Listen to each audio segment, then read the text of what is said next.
الحمد لله رب العالمين والعاقبة للمتقين والصلاة والسلام على سيد الأنبياء والمرسلين وعلى آله وأصحابه أجمعين. أما بعد، أعوذ بالله من الشيطان الرجيم. بسم الله الرحمن الرحيم. اليوم أكملت لكم دينكم وأتممت عليكم نعمتي ورضيت لكم الإسلام دينا. صدق الله مولانا العظيم. صلی اللہ علی النبی الأمی وآلہ صلی اللہ علیہ وسلم. صلاة و سلاما علیک یا رسول اللہ. صلاة و سلاما علیک یا سیدی یا حبیب اللہ. صدر محفل عالی مرتبت حضرت مولانا الحاج فیض الرحمن صاحب کریمی قدس اللہ العالی، برادران دین و ملت، درس قرآن و حدیث کی ماہانہ مبارک تقریب سعید ہے، محفل مبارکہ ہے، جس میں ہم سب آج حاضری کی سعادت حاصل کر رہے ہیں. آج کے درس قرآن و حدیث کے دیے گئے موضوع پر گفتگو کرنے کے لیے قرآن مجید فرقان حمید میں سے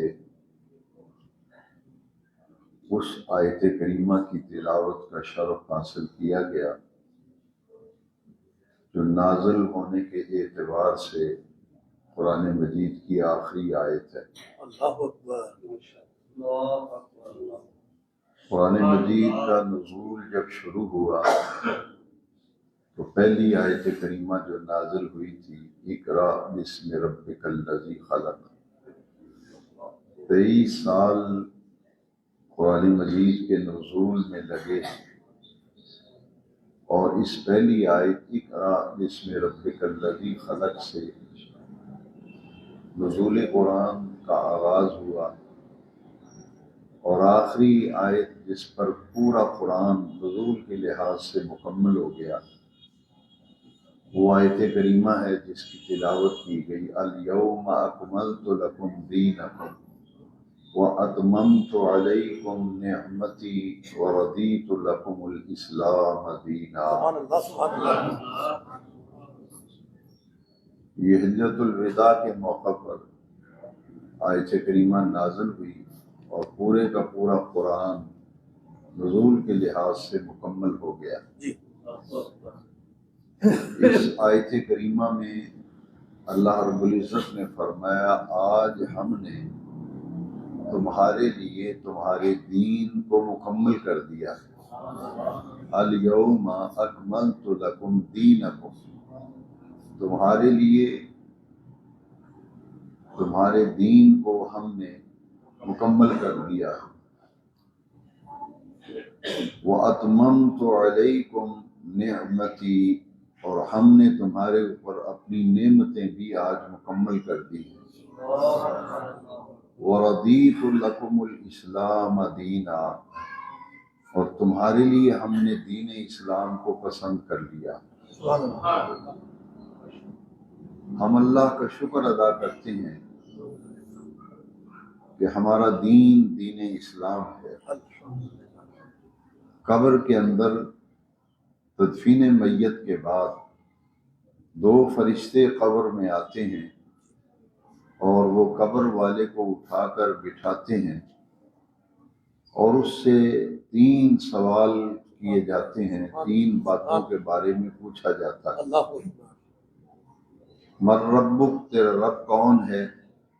دوسرا سوال ہوتا ہے ما دینک، تیرا دین کیا ہے؟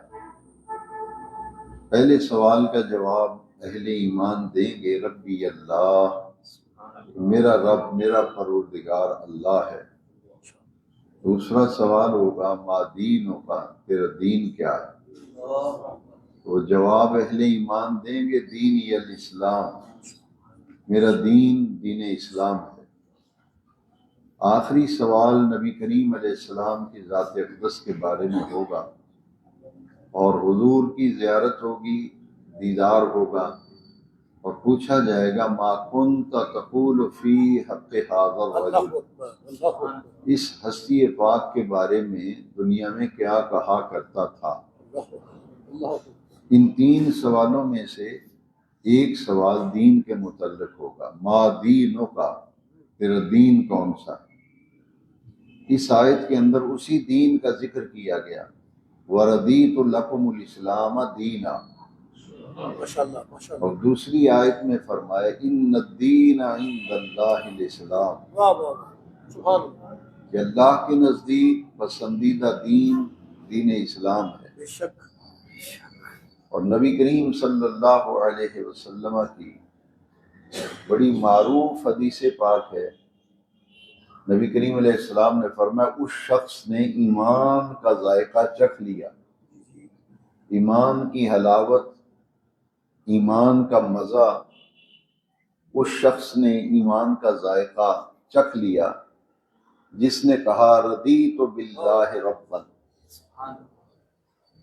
رضیت باللہ ربا وبالاسلام دینا وبمحمد صلی اللہ علیہ وسلم نبیا ورسولا۔ میں اس بات پر راضی ہوں کہ اللہ میرا رب ہے، میں اس بات پر راضی ہوں کہ میرا دین دین اسلام ہے، اور میں اس بات پر بھی بڑا ہی مطمئن ہوں، خوش ہوں کہ میرے آقا کریم جن کا نام نامی اسم گرامی محمد ہے صلی اللہ علیہ وسلم، وہ میرے آقا ہیں، میرے مولا ہیں، میرے نبی ہیں، میرے رسول ہیں۔ یہاں اس حدیث کے اندر بھی تینوں چیزوں کا ذکر ہے، جو قبر کے تین سوال ہیں انہی کا ذکر اس حدیث شریف میں ہے۔ تو ان دونوں کے اندر جو قدر مشترک ہے وہ ہے تین سوال، اور جس موضوع پر آج ہم گفتگو کر رہے ہیں اس کا تعلق دین اسلام سے ہے۔ دین اسلام میں داخل ہونے والے مسلمان کہلاتے ہیں، لیکن مسلمان کی تعارف کیا ہے، مسلمان کسے کہتے ہیں، اور اسلام کیا ہے؟ فارسی میں اسلام کا معنی ہے گردن نہادن، گردن نہادن، یعنی اللہ اور اس کے رسول کا جب حکم آ جائے تو اللہ رسول کے حکم کے سامنے اپنی گردن جھکا دے، اس میں پھر صلاح مشورے کی گنجائش نہیں، کہ جب اللہ رسول کا حکم آ جائے تو آپ کہیں نہیں میں کسی سے مشورہ کروں گا پھر عمل کروں گا، یا سوچنے کا موقع مجھے دیا جائے۔ اسلام کا معنی ہی یہ ہے گردن نہاد، فرما برداری۔ مسلمان کا عام فہم اگر ترجمہ اور معنی کریں تو مسلمان کا معنی ہے فرما بردار۔ کس کا فرما بردار؟ اللہ اور اس کے رسول کا فرما بردار، یعنی حکم ماننا۔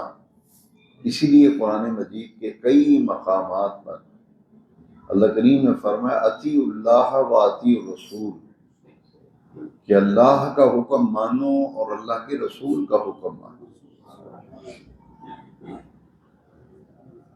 ہم مسلمان ہیں، اسلام ہمارا دین ہے، اور یہ کامل اور اکمل اور مکمل دین ہے۔ انسان کی پیدائش، اس کے دنیا میں آنے، پیدا ہونے سے لے کر اس کے مرنے تک پوری زندگی کے تمام معاملات اور ہر معاملے میں دین اسلام مکمل رہنمائی کرتا ہے۔ زندگی کا کوئی ایک گوشہ ایسا نہیں ہے کہ جس کے بارے میں اسلام کے اندر رہنمائی موجود نہ ہو۔ اس لیے دین یہ چاہتا ہے کہ جہاں مسلمان آباد ہیں، مسلمانوں کی بستیاں ہیں، آبادیاں ہیں، وہاں ایسا معاشرہ تشکیل پائے جو اسلامی معاشرہ ہو۔ اسلامی اور فلاحی معاشرے کا قیام یہ دین کا تقاضا ہے۔ لیکن آج ہم دیکھتے ہیں کہ ہمارے معاشرے میں دینی قدروں کی پامالی ہو رہی ہے، اور دینی اقدار کو، اسلامی اقدار کو پامال کیا جا رہا ہے۔ شاعر اسلام کی بے حرمتی ہوتی ہے اور شاعر اسلام کا مذاق اڑایا جاتا ہے۔ اس لیے یہ بات سمجھنا بہت ضروری ہو گئی۔ بہت سی باتیں ہم ایسی زبان سے کہہ دیتے ہیں، بہت سے ایسے کام ہم کر دیتے ہیں جس سے ایمان کا نقصان ہوتا ہے۔ اس لیے بزرگوں نے لکھا ہے کہ آدمی کو تجدید ایمان کرتے رہنا چاہیے، تجدید ایمان کرتے رہنا چاہیے، کیونکہ بے خبری میں، انجانے میں کوئی ایسی بات زبان سے نکل گئی جس سے ایمان کا نقصان ہوتا ہے، یا ایسا کوئی جملہ نکل گیا، کوئی ایسا عمل ہو گیا، کوئی ایسا فعل اور کام ہو گیا جس سے ایمان کا نقصان ہو، تو اس کی تلافی ہوتی رہتی ہے کہ ہم اپنی ایمان کی تجدید کرتے رہیں، اللہ تعالیٰ سے کیے ہوئے وعدوں کو دہراتے رہیں، ان کا اقرار کرتے رہیں، تاکہ جو نقصان ہوا ہے وہ ہمارا ایمان کا نقصان، دینی قدروں کو، اسلامی اقدار کو پامال کرنے میں جو بھی نقصان ہوا ہے اس کی تلافی ہو جائے تجدید ایمان سے۔ جیسا دیکھیے کہ حضور نبی کریم صلی اللہ علیہ وسلم کی سنت اور حضور کا طریقہ، اس کی اہمیت کا اندازہ لگائیں ذرا۔ کچھ عبادتیں فرض کے درجے میں ہیں، کچھ عبادتیں سنت کے درجے میں ہیں، کچھ عبادتیں واجب کے درجے میں ہیں۔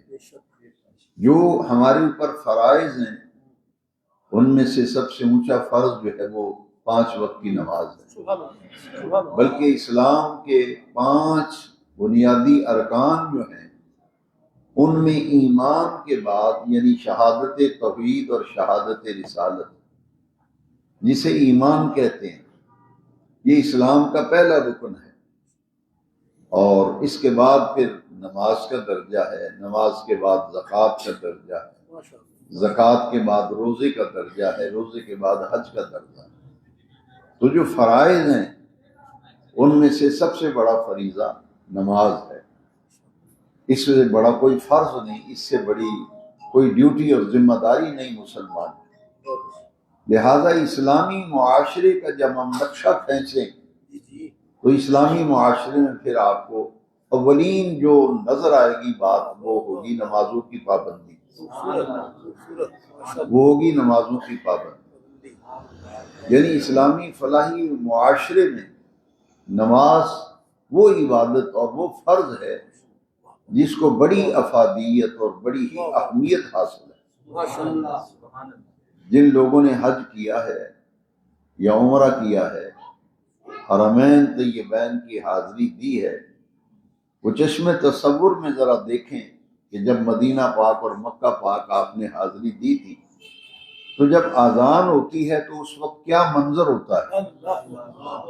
مکہ مکرمہ میں، مدینہ منورہ کیا منظر ہوتا ہے؟ جیسے ہی اذان شروع ہوتی ہے ساری دکانوں کے شٹر نیچے ہو جاتے ہیں، سب دکانیں بند، اذان ہو گئی، مسجد کے لیے، نماز کے لیے رخ کرو مسجد میں۔ پھر آپ مکہ شریف میں بھی اور مدینہ منورہ میں بھی جس راستے کی طرف اذان کے بعد نظر دوڑائیں گے تو آپ کو تمام راستے مسجد کی طرف جاتے ہوئے نظر آئیں گے،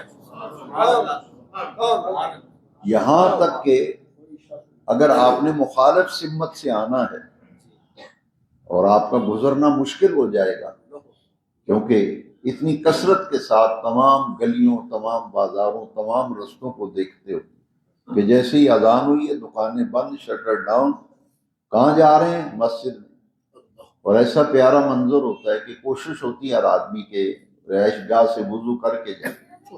کئی لوگوں نے جائے نماز اپنا مصلی جائے نماز کندھے کے اوپر رکھا ہوتا ہے, بابوضو ہوتے ہیں, تسبیح ہاتھ میں پکڑی ہوتی ہے, ہر ایک کا رخ مسجد کی طرف.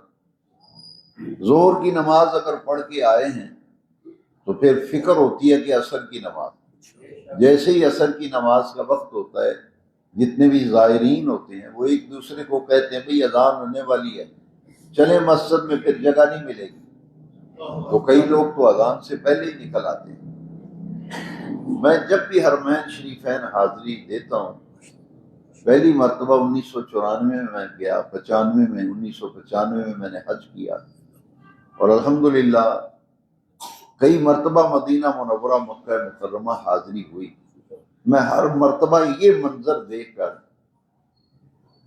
دل پر اتنی روحانی تسکین اترتی ہے کہ وہاں میں ہر مرتبہ یہ دعا کرتا ہوں کہ باری تعالیٰ یہ جو دیکھ کر ہمارا دل خوش ہوتا ہے, روح خوش ہوتی ہے کہ اذان ہو گئی, سارے کام بند, بس ایک ہی فکر ہے کہ نماز پڑھنی, ایک ہی فکر نماز پڑھنی. اور جس راستے کو دیکھو مسجد کی طرف جا رہا ہے, تو میں دعا کرتا ہوں وہاں بھی کہ باری تعالیٰ ہمیں ہمارے وطن عزیز پاکستان میں بھی کاش ہمیں وہ منظر دیکھنے کو ملے, وہ منظر دیکھنے کو ملے کہ جس راستے کی طرف نظر دوڑائیں سب کا رخ جو ہے وہ مسجد کی طرف. میں نے اپنے کئی مرتبہ کئی حاجیوں نمازیوں کو وہاں میں روک بھی لیتا ہوں, میرے نہ بھی واقف ہوں, میں ان کو 2 منٹ اپنے پاس روک کے پوچھتا ہوں کہ بتاؤ یہ کیسا منظر ہے. جب اذان ہوتی ہے دکانیں بند, جائے نماز کندھے پہ, تسبیح ہاتھ میں, بابوضو گھر سے کہاں جا رہے ہیں, مسجد میں نماز کے لیے. ایک نماز پڑھ کے اگلی نماز کی فکر. میں نے کہا کہ بھائی مجھے سب سے پہلے میں ان سے اپنی بات کہتا ہوں کہ مجھے اور آپ کو سوچنا چاہیے کہ یہ نمازوں کی محبت, یہ پابندی, یہ رغبت و چاہت صرف مکہ مدینہ تک محدود ہے, یا کہ پوری زندگی جہاں بھی رہیں گے مسجد سے اور نماز سے یہی محبت ہونی چاہیے. وہ لوگ جو مکہ و مکرمہ مدینہ منورہ جاتے ہیں, جس تڑپ سے وہاں نماز پڑھتے ہیں, جس چاہت و لگن سے نماز پڑھتے ہیں, تو کیا مسلمان صرف مکہ مدینہ میں ہی مسلمان بن کے رہنا ہے, یا کہ اپنی بستیوں میں بھی آ کے مسلمان بن کے زندگی گزارنی؟ تو وہ بڑے خوش ہوتے ہیں اور کہتے ہیں آپ نے بہت بات کی. میں نے کہا بات اصلاح کے لیے کر رہا ہوں کہ اسلامی فلاحی معاشرہ جو ہے وہ قائم تب ہی ہوگا جب یہاں نماز کی حکمرانی ہمیں نظر آئے گی, جب نماز کا راج نظر آئے گا. کیونکہ پچھلے کئی درسوں میں واضح کر چکا ہوں کہ مسلمان اسلام اور کفر کے درمیان, بخاری شریف کی یہ حدیث ہے, یہ حدیث شریف میں کئی مرتبہ سنا چکا ہوں کہ ایمان اور کفر میں فرق کرنے والی شے اگر کوئی ہے تو وہ نماز ہے. اللہ آپ دیکھیں نا کہ جمعۃ المبارک کے دن آپ مکہ پاک ہیں, آپ مدینہ منورہ ہیں. اب جمعے کی نماز کے لیے اگر آپ چاہتے ہیں کہ مسجد نبوی کے اندر مجھے جگہ ملے, مسجد کے اندر چاروں طرف جو 4 دیواری ہے اس کی حدود کے اندر مجھے جگہ ملے, تو 10 بجے آپ مسجد میں جائیں گے, بلکہ اس سے بھی پہلے, تو پھر جگہ ملے گی. اس کے بعد اگر گھر سے نکلیں گے تو آپ کو جمعہ پھر سڑک پہ ہی پڑھنا پڑتا ہے. یعنی ایک چاہت, ایک لگن ہے نا. تو کیا یہ یہاں آ کر کے ہم مسلمان نہیں رہتے, یا یہاں آ کے ہمارے اندر وہ دینی جذبہ نہیں ہونا چاہیے؟ اس لیے اصلاح معاشرہ کی جب ہم بات کرتے ہیں تو میں پوری ذمہ داری سے یہ کہتا ہوں کہ دین یہ تقاضا کرتا ہے کہ مسلمانوں کی جہاں بستیاں ہوں, آبادیاں ہوں, محلے ہوں, وہاں پہچان نماز ہے. نماز کے وقت میں جس گلی کو دیکھو لوگوں کا رخ مسجد کی طرف ہو, دین یہ تقاضا کرتا ہے. فرد سے, افراد سے معاشرہ بنتا ہے. معاشرہ کس چیز کا نام ہے؟ افراد جب ملتے ہیں تو معاشرہ وجود میں آتا ہے. ایک ہے فرد واحد, اور ایک گلی میں اگر 100 گھر ہے, 50 گھر ہیں بالفرض, 50 گھر چلو لگا دو, وہ 50 گھروں کے افراد ملے تو ایک معاشرہ وجود میں آیا، وہ ایک محلہ، ایک گلی کا اندازہ لگائے کہ محلے کے اندر کتنے گھر ہیں، وہ سب معاشرے کا حصہ بن جاتے ہیں۔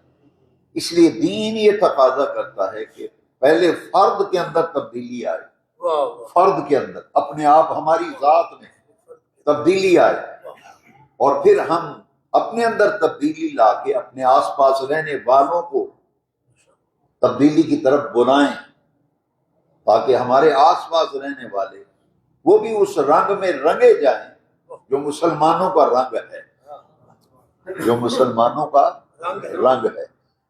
تو مسلمان کی پہچان جو ہے وہ حدیث بتاتی ہے، وہ 5 وقت کی نماز ہے۔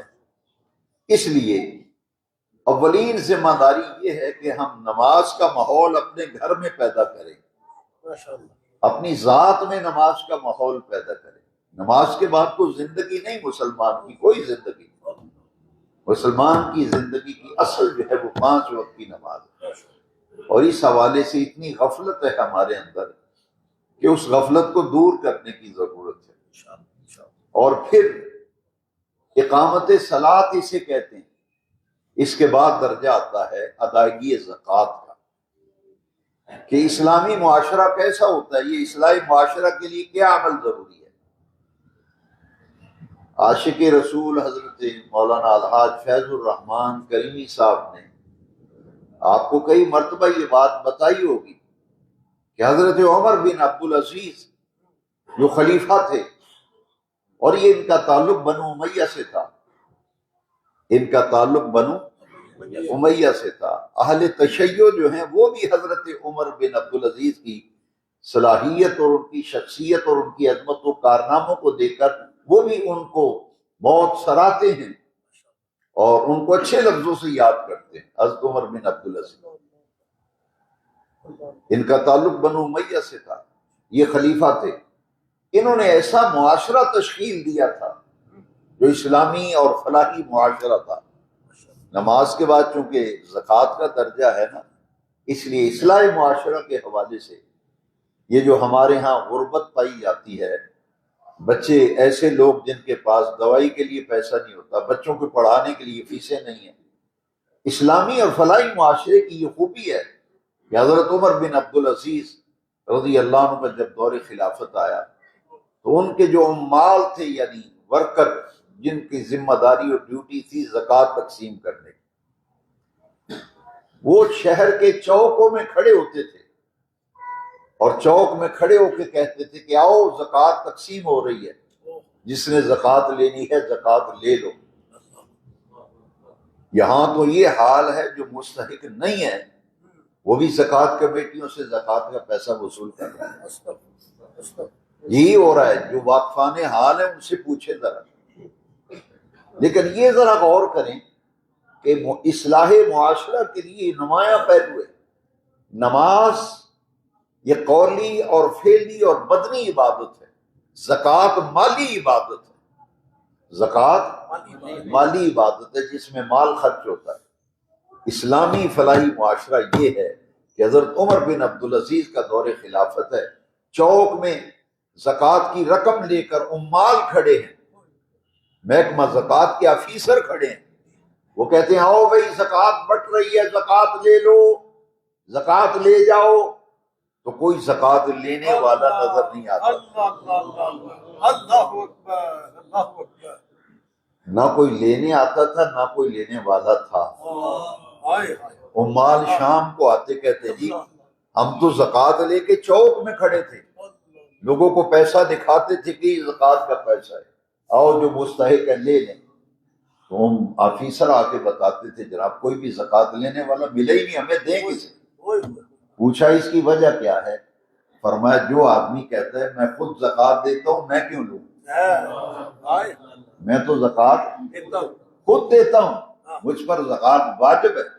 یعنی اسلامی فلاحی معاشرے میں ہر آدمی فائنینشلی مالی اعتبار سے اتنا مضبوط ہوتا تھا کہ کوئی زکوٰۃ لینے والا نہیں تھا، ہر آدمی اتنا خوشحال تھا کہ وہ زکوٰۃ دیتے تھے۔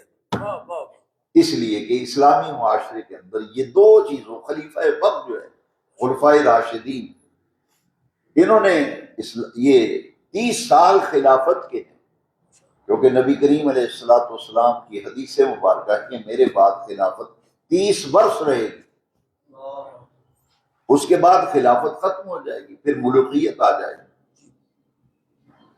اور خلفائے راشدین جو ہیں وہ 5 ہیں۔ عام لوگوں میں یہی مشہور ہے کہ خلفائے راشدین 4 ہیں۔ اہل سنت و جماعت کا یہ مسلک نوٹ کر لیں، خلفائے راشدین 5 ہیں۔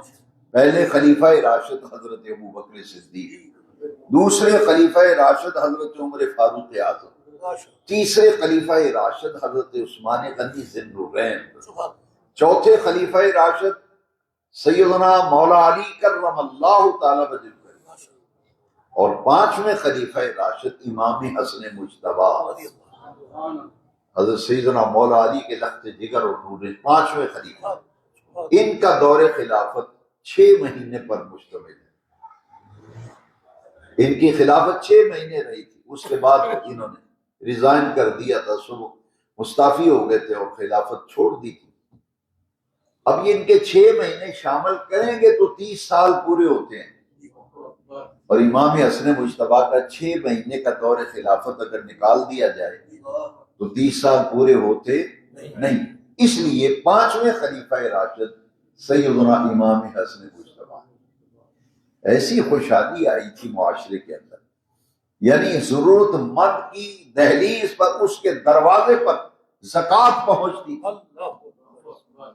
لوگوں کے پاس جانا نہیں پڑتا تھا، لوگوں کے پاس جانا نہیں پڑتا تھا کہ تسی اس والی زکوٰۃ کر دو تو میرا بھی خیال رکھا جائے، میں مقروض ہاں، میرے بچے نے چھوٹے چھوٹے۔ یہاں تو زکوٰۃ مانگنے والے آتے ہیں، دکانوں پہ آتے ہیں، بھائی زکوٰۃ کے پیسوں میں سے مجھے کچھ دے دو۔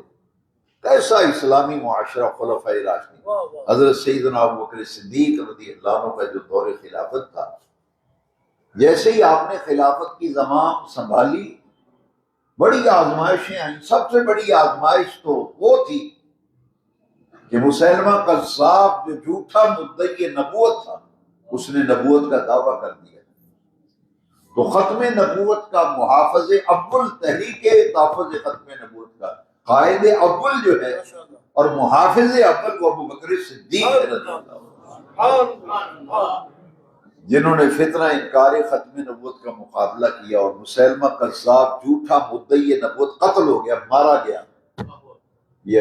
یہ سیر حضرت ابوبکر صدیق رضی اللہ عنہ۔ دوسرا بڑا کام سیدنا ابوبکر صدیق نے جو اپنے دور خلافت میں، مانعین زکوٰۃ کا فتنہ، وہ لوگ جنہوں نے زکوٰۃ دینے سے انکار کر دیا، ارتداد، وہ کہتے تھے کہ زکوٰۃ ایک ٹیکس ہے، ہم نہیں دیتے۔ سیدنا صدیق اکبر رضی اللہ عنہ نے فرمایا کہ جو حضور کے زمانے میں زکوٰۃ دیتا تھا، اونٹ وہ زکوٰۃ تھی، اور اونٹ زکوٰۃ میں دیتا تھا، 7 اونٹ والی رسی بھی دیتا تھا۔ آج اگر وہ مجھے کہے، آج اگر مجھے وہ کہے کہ ابو بکر یہ رسی رہنے دو، اونٹ لے جاؤ زکوٰۃ کا، فرماتے ہیں میں اس وقت تک اس سے جنگ کروں گا جب تک رسی بھی وصول نہ کرے۔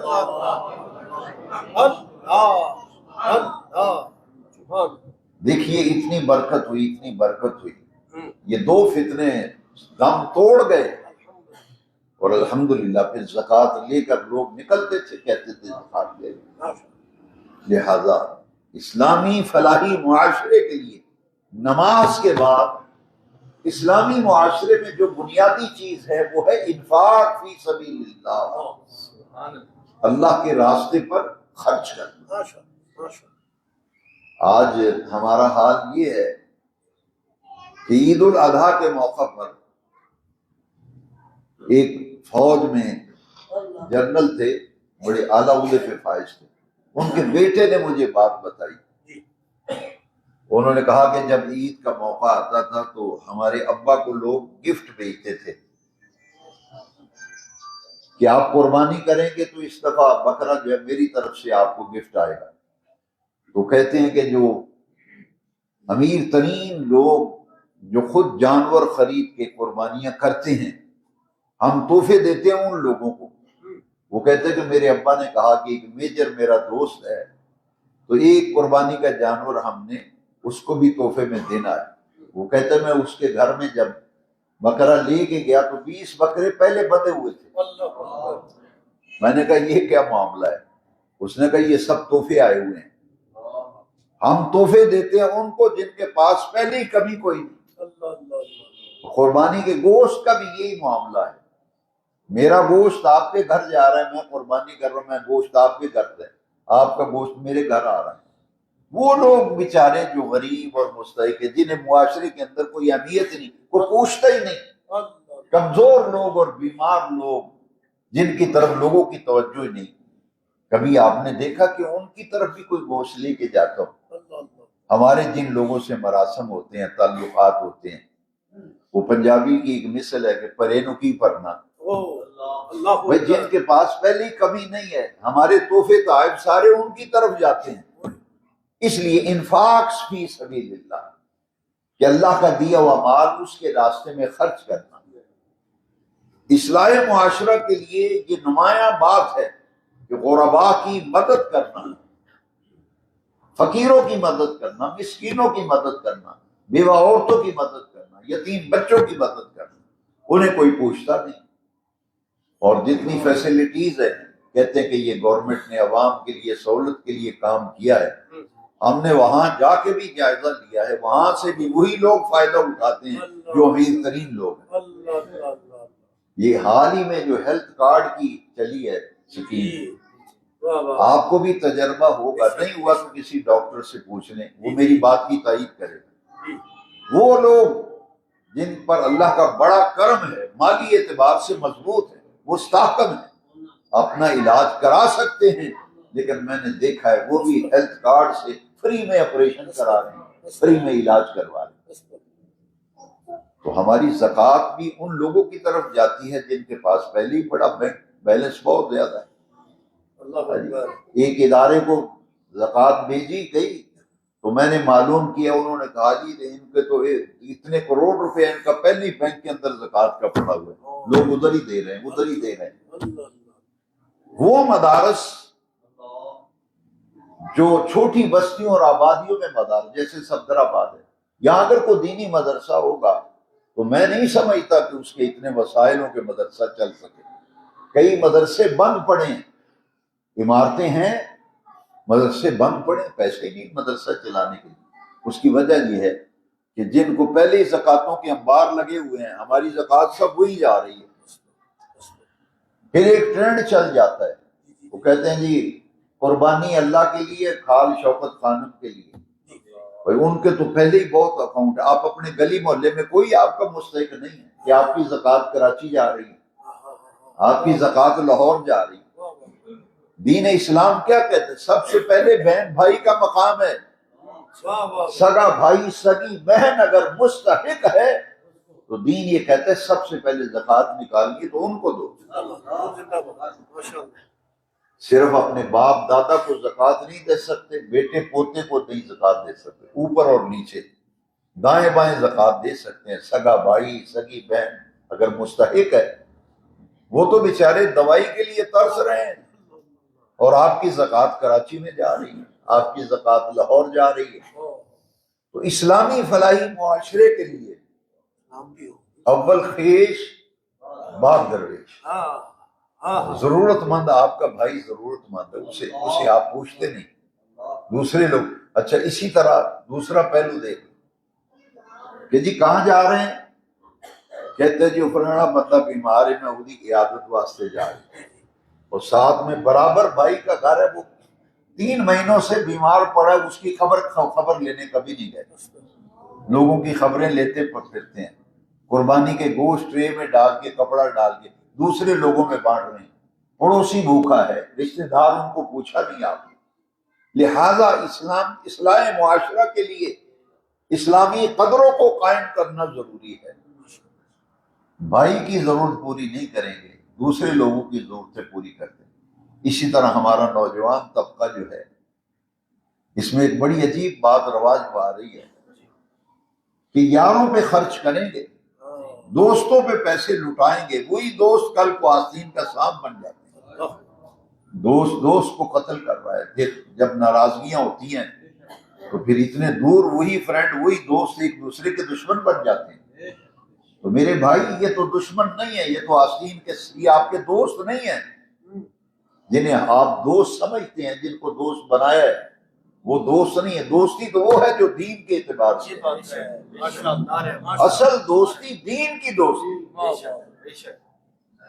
جو نیکی کی اور تقوی اور پرہیزگاری اور دین اسلام سے وابستگی کے جو دوست ہیں نا، یہ معیاری دوستی ہے۔ ایسی دوستی ہے کہ دنیا کی دوستی یہاں ختم ہو جائے گی۔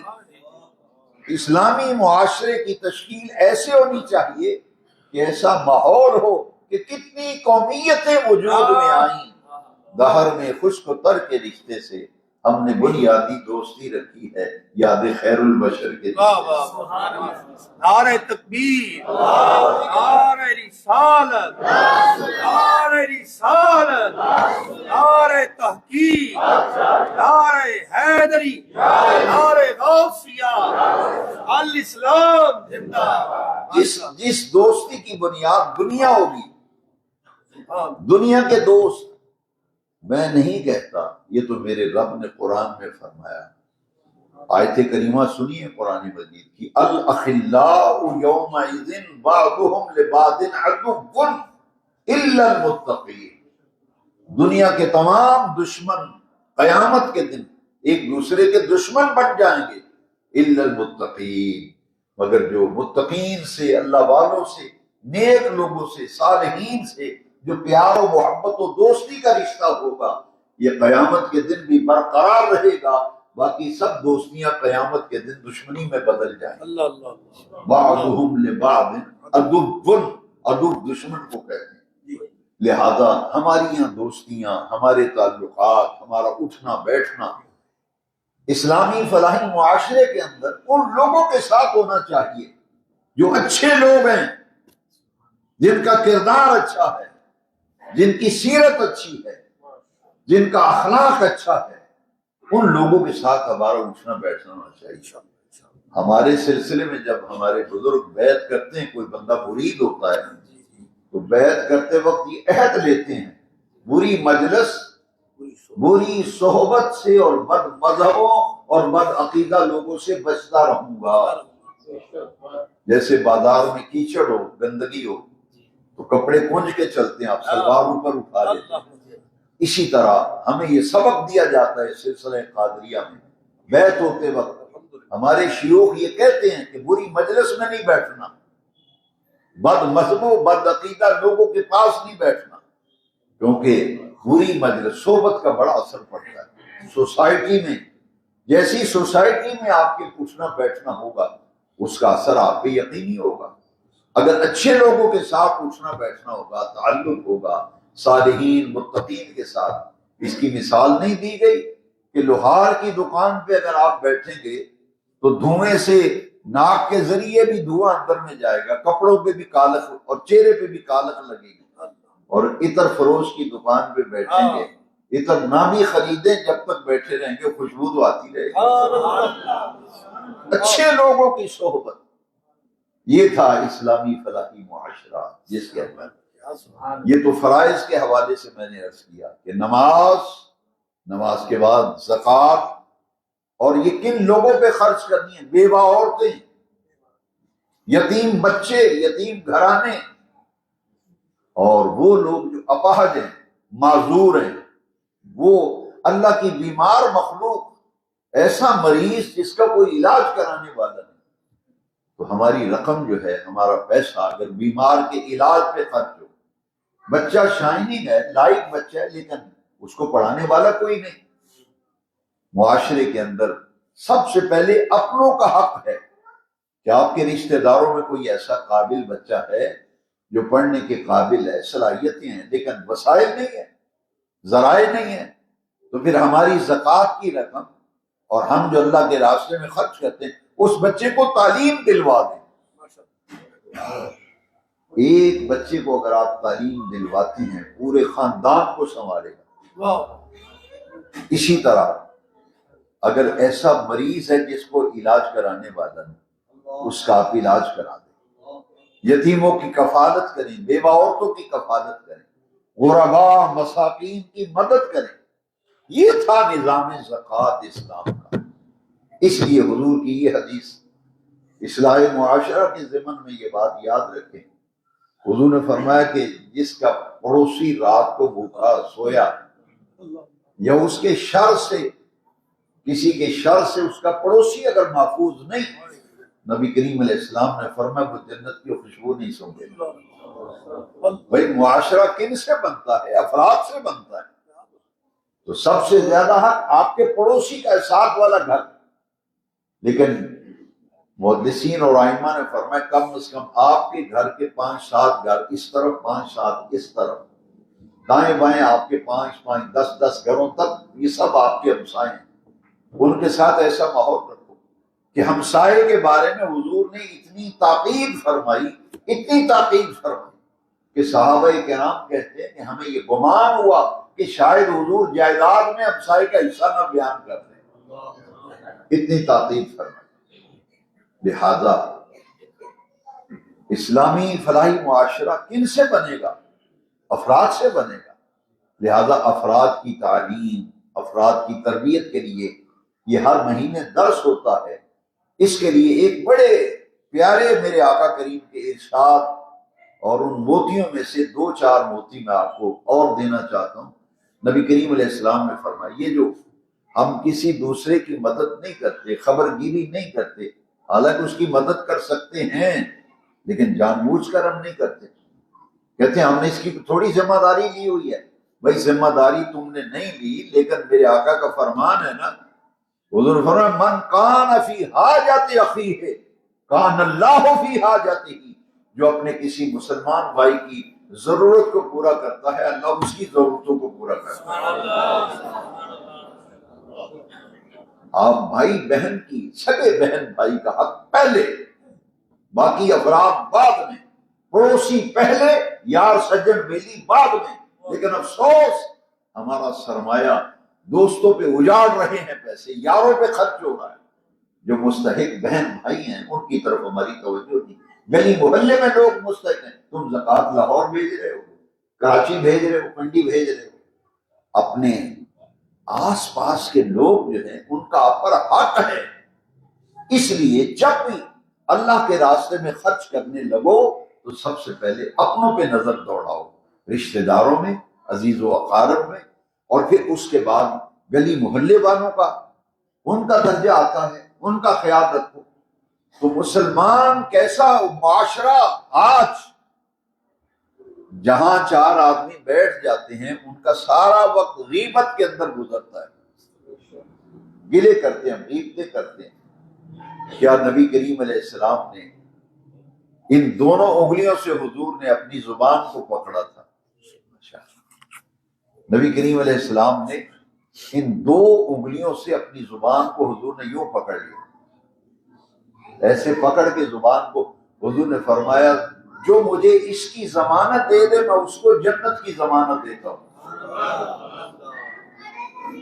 جو زبان کی حفاظت کی ضمانت دے دے میں اس کو جنت کی ضمانت دیتا ہوں۔ جھوٹ بولتا ہے آدمی تو زبان سے، گرا کرتا ہے تو زبان سے، غیبت کرتا ہے زبان سے، گالی گلوچ دیتا ہے زبان سے، برا بھلا کہتا ہے زبان سے۔ میرے نبی کریم علیہ السلام نے وہ دروازے ہی بند کر دیا جس سے بگاڑ پیدا ہو، خرابیاں پیدا ہوں، لڑائی جھگڑا پیدا ہو، معاملات بگڑنے لگیں۔ حضور نے وہ دروازے ہی بند کر دیا، فرمایا بس اس پہ کنٹرول کرو۔ جس نے اپنی زبان کی حفاظت کی ذمہ داری مجھے دے دی، فرمایا میں محمد اس کو جنت کی ضمانت دیتا ہوں۔ ہمارے گھروں کے اکثر جھگڑے اسی وجہ سے ہوتے ہیں، زبان کی بے دریغ اور بغیر سوچے سمجھے استعمال، میاں بیوی کے تنازعات، بھائی بہنوں کے اختلافات، ان میں ایک بڑی وجہ زبان کی بے احتیاطی۔ اور نبی کریم علیہ السلام نے فرمایا کہ مسلمان وہ ہوتا ہے، دیکھے نا کتنا پیارا یہ مقولہ ہے کسی کا کہ اگر تلوار کا زخم آپ کو لگ جائے، یا کسی نے آپ کو ضرب دی ہے، مارا ہے، کوئی چیز گولی ماری ہے، کوئی چیز ماری ہے موجودہ دور کے مطابق، وہ زخم تو آپ کا ٹھیک ہو جائے گا، مندمل ہو جائے گا علاج سے، لیکن جو زبان کا تیر چلتا ہے نا دل پہ جا کے لگتا ہے، زبان سے جو کسی کو دکھ دیا تکلیف دیا وہ زخم مندمل نہیں ہوتا۔ کسی کی بات سے اگر دکھ ملا نا آپ کو، وہ پھر زخم دل کو جو لگا ہے نا وہ پھر ٹھیک نہیں ہوتا، وہ تو مدت تو یاد رہے، جب ہی وہ بندہ گزرے گا آپ کو زخم تازہ ہو جائے گا۔ اس لیے اصلاح معاشرہ کے لیے اور اسلامی فلاحی معاشرے کے اندر نمایاں پہلو اس زبان کا ہے۔ میرے نبی کریم علیہ السلام نے ان تمام احوال پر حضور کی نظر تھی، آنے والے حالات سے حضور آگاہ تھے۔ میرے نبی کریم علیہ السلام نے فرمایا المسلم من سلم المسلمون من لسانہ و یدہ، حقیقی معنوں میں مسلمان وہ ہے جو اپنی زبان سے بھی کسی کو تکلیف نہیں دیتا اور اپنے ہاتھ سے بھی کسی کو دکھ نہیں دیتا۔ المسلم من سلم المسلمون من لسانہ و یدہ، مسلمان وہ ہے جس کے ہاتھ و زبان سے دوسرے مسلمان محفوظ رہیں، یعنی ہاتھ سے بھی تکلیف نہ دے، زبان سے بھی تکلیف۔ یہاں تک ہم لوگوں کی چار آدمی اکٹھے ہو جائیں لوگوں کی عزتیں اچھالتے ہیں، قوم کی بہو بیٹیوں کی باتیں کرتے ہیں، یہاں تو حضور کی یہ حدیث مسلمان بھول گیا۔ اسلامی فلاحی معاشرے کا نمایاں پہلو میرے آقا کی اس حدیث میں واضح کیا گیا۔ حضور نے فرمایا من ستر مسلمن، یہ حدیثیں غور سے سنو، دو حدیثیں میں نے آپ کو سنائی، اب تیسری حدیث سنیے۔ نبی کریم علیہ السلام نے فرمایا من ستر مسلمن سترہ اللہ یوم القیامہ، جو کسی مسلمان کے عیب کو دیکھ کر چھپائے گا قیامت کے دن اللہ تعالیٰ اس کی عیبوں پہ پردہ ڈالے گا۔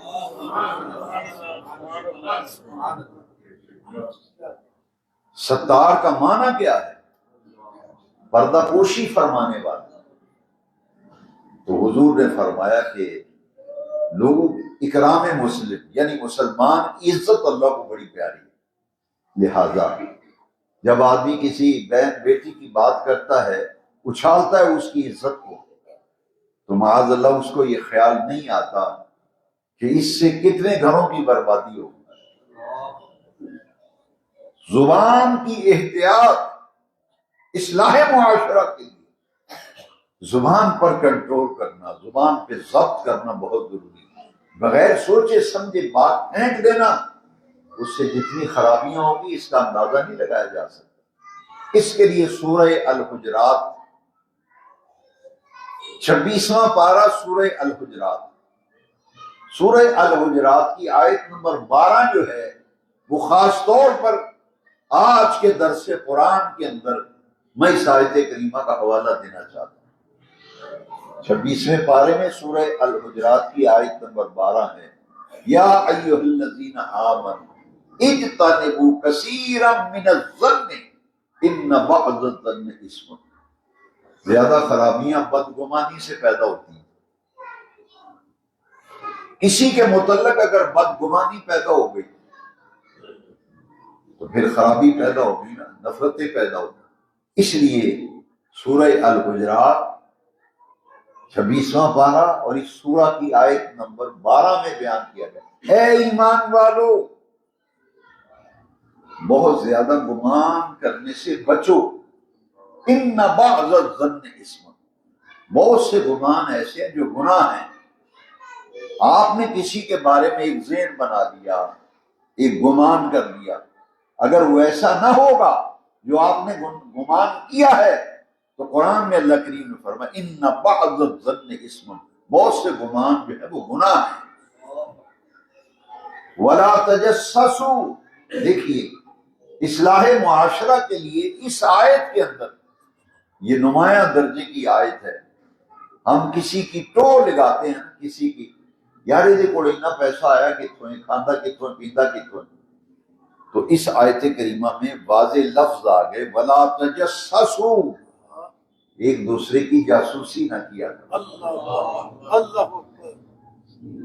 جاسوسی کہتے ہیں کسی کے خفیہ معاملات کو خریدنا، خفیہ معاملات کو تلاش کرنا، اس سے بھی دین نے منع کیا، اور بے نیاز رب نے قرآن میں آیت اتار دی 26ویں پارے میں سورہ الحجرات، فرمایا بدگمانیاں نہ کیا کرو، بہت سی گمان گناہ ثابت ہوتے ہیں، اس لیے بدگمانی سے بچو، اجتنبوا، بچو، پرہیز کرو اسی کے متعلق بدگمانی کرنے سے۔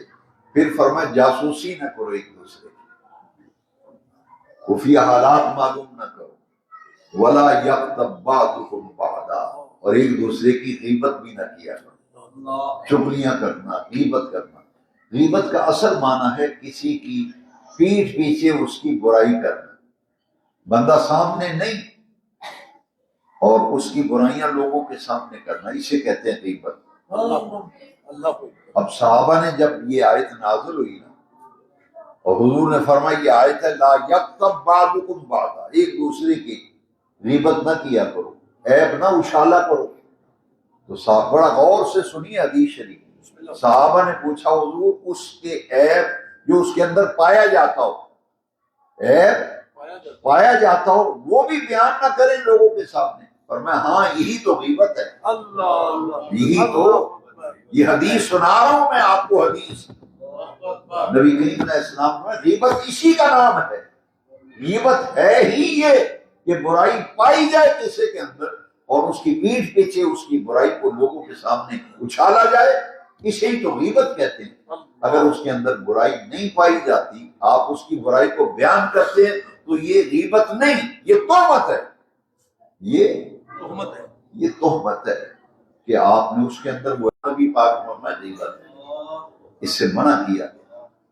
یہاں قرآن مجید کی ایک اور آیت کریمہ جو نبی کریم علیہ السلام نکاح میں پڑھا کرتے تھے، نکاح کے خطبے، حضور کی یہ آیت کریمہ نکاح کے خطبے، الذین آمنوا تقوی اختیار کرو وقولوا قولا سدیدا، اور سیدھی بات کیا کرو، قول سدید اختیار کرو، بات کے اندر ملاوٹ نہ ہو، جیسے بات چھوٹی لگا کے کرتے ہیں، اور جب آدمی سنتا ہے پھر اس کی تصدیق کرتا ہے تو پھر معلوم ہوتا ہے بات تو اتنی نہ تھی جتنی اس نے بڑھا چڑھا کے بیان کی، جتنا اس کو مثالہ لگا کے اور بات کو اشتعال دلایا ہے، اسی سے تو خرابیاں پیدا ہوتی ہیں۔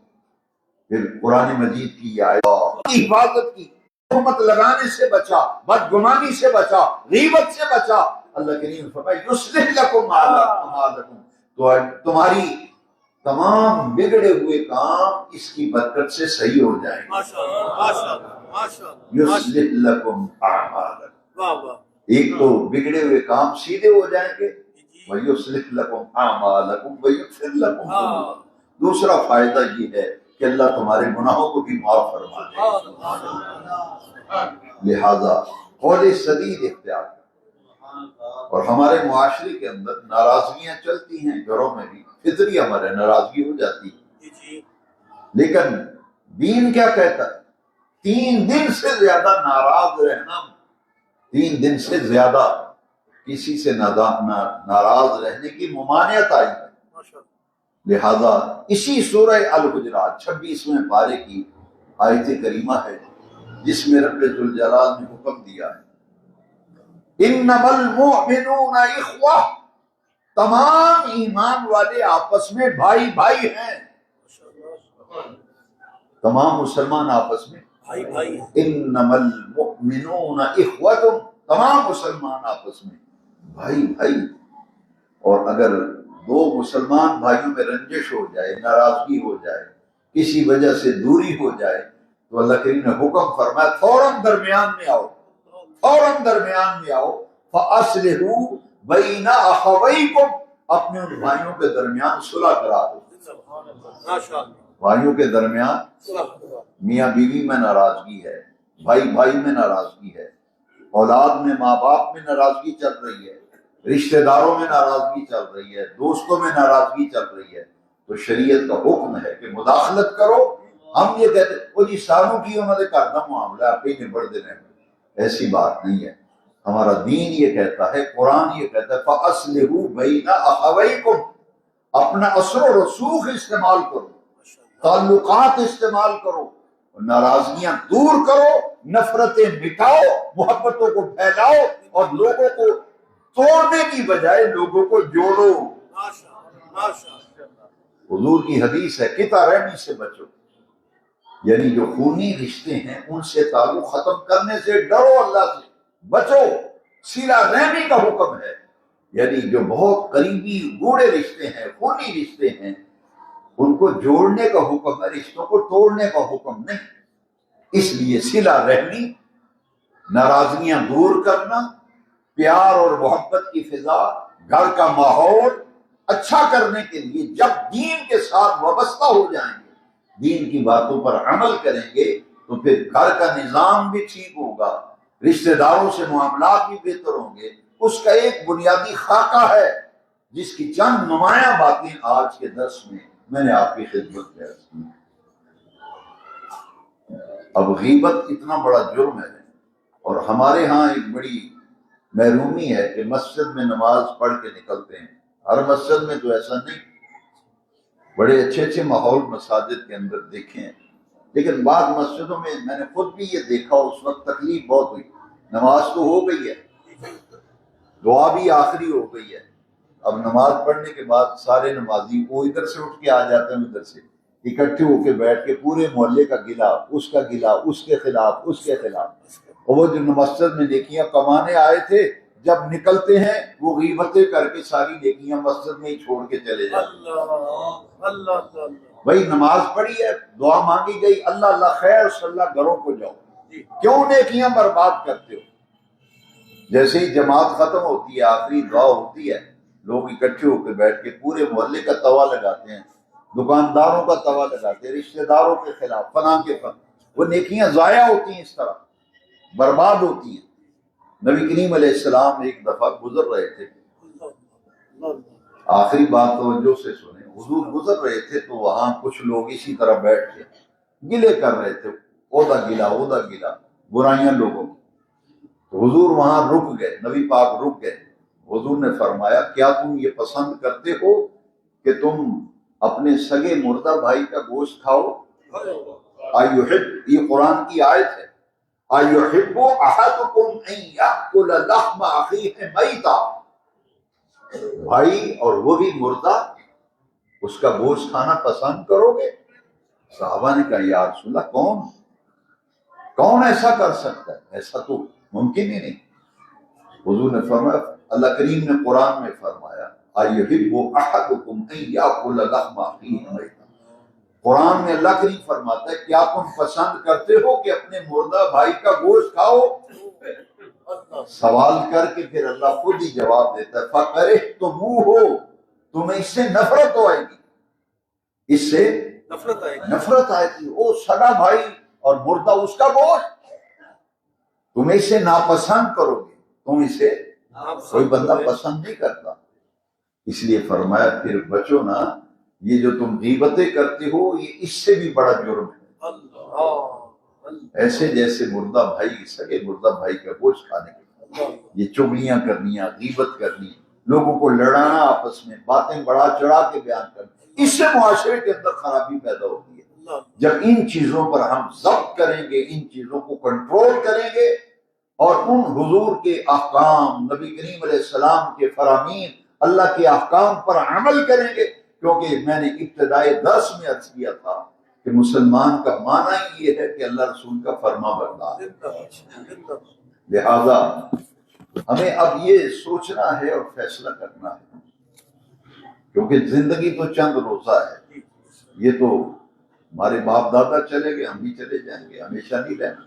اس فانی زندگی میں اور چند روزہ زندگی میں کیوں نہ ہم اللہ اور اس کے رسول کے فرما بردار بن جائیں، اللہ اور اس کے رسول کے فرما بردار بن جائیں، کیونکہ اس درس قرآن کا یہی مقصد ہے کہ لوگوں کو دین کی طرف دعوت دی جائے اور خیر کی طرف بلایا جائے کہ آؤ، سب سے بڑی ذمہ داری ایک مسلمان پر 5 وقت کی نماز ہے، اس سے بڑی نہ کوئی ذمہ داری، نہ اس سے بڑی کوئی ڈیوٹی ہے۔ آج ہم نماز سے غافل ہیں، قرآن کی تلاوت سے غافل ہیں۔ جب سے 2 چیزیں ہمارے گھروں سے نکلی ہیں، نوست آ گئی، بے برکتی آ گئی، جھگڑا اور فساد آ گیا، خیر روٹ گئی، برکتیں روٹ گئی۔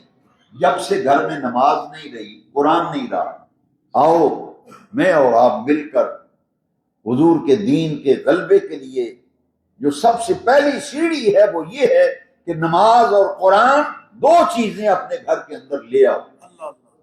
روزانہ ہمارے گھر میں اللہ کا قرآن کھلے صبح کے وقت، ہماری بیٹیاں، ہماری بہنیں، ہماری مائیں، ہمارے بچے نماز کے شوقین ہو جائیں، نماز کی رغبت ہو جائے۔ یہ مسلمان کی پہچان ہی نماز سے ہے۔